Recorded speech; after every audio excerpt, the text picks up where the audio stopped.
আব্বু নাকি অন্যদিক ঘুরে মোবাইল টেপে।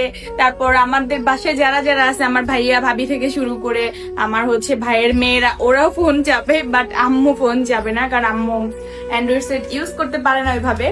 মানে আমার মনে হয় আমরাই সেই জেনারেশন যাদের এরকম একটা করে মা আছে, কারণ এখনকার জেনারেশনের যে মা গুলা ওরা তো অনেক বেশি ইউনিক। যেমন আমি, যেমন আমার ছেলে মেয়েরা যারা হবে বা আছে, তারা কিন্তু আমরা অনেক বেশি আপডেট সবকিছু জানি বুঝি। তো আমার মারা কিন্তু এরকম না, যাদের মানে লাস্ট জেনারেশন মনে হয় এরকম মা আছে যাদের ঘরে একজন করে। আমার আম্মু কিন্তু মোবাইল সম্পর্কে তেমন কোনো আইডিয়া নাই, জাস্ট এটা কিনে দেওয়া এর জন্য যেন আমরা যখন তখন ভিডিও কল দিয়ে আম্মুকে দেখতে পারি, যখন তখন আম্মু যেখানে থাকুক না কেন যেন আম্মুর সাথে কথা বলতে পারি। তো আম্মু অনেক খুশি হয়েছে তুমি সত্যি। আমরা দুইজন যখন কিছু কিনে দিই আম্মুকে, আমি আর ফ্যামিলি দুইজন মিলেই কিন্তু কিনে দিই। তো চলো আম্মু তুমি এটা আনবক্সিং করো। না তুমি খোলো।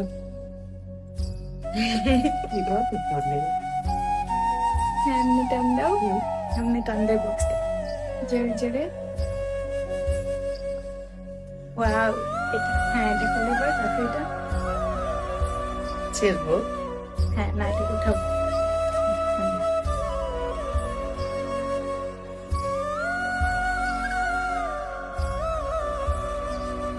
ওয়াও, চার্জার সবকিছু আছে। তোমার কিন্তু হেডফোনও আছে, তুমি চাইলে আমাদের সাথে হেডফোনও কথা বলতে পারো। মোবাইলটা খুলে দাও। হ্যাঁ এভাবে করলে এভাবে আপনি কিন্তু মোবাইলের ক্যামেরা কিন্তু অনেক জোস, ক্যামেরাটা কিন্তু জোস। আইফোন থেকে অনেক বেশি ভালো। সেলফি তুলে তুলে আমাদেরকে দিবা, সেই না?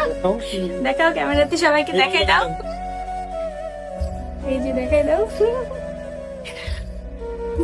তো আমরা দুজন মা মেয়ে আজকে ম্যাচিং ড্রেস পরে কেমন লাগতেছে অবশ্যই জানাবেন। আর এরকম মাকে সারপ্রাইজ দিতে পেরেছেন এই পর্যন্ত কে কে, সেটা কমেন্ট বক্সে জানাবেন। আর কার কার ইচ্ছা আছে যে ছোট্ট একটা জিনিস হলেও মাকে সারপ্রাইজ দেওয়ার, অবশ্যই তারা কমেন্ট বক্সে জানাবেন। সো মোবাইলটা এখন আমি সেট আপ দিব। হচ্ছে রিয়েলমির একটা ফোন।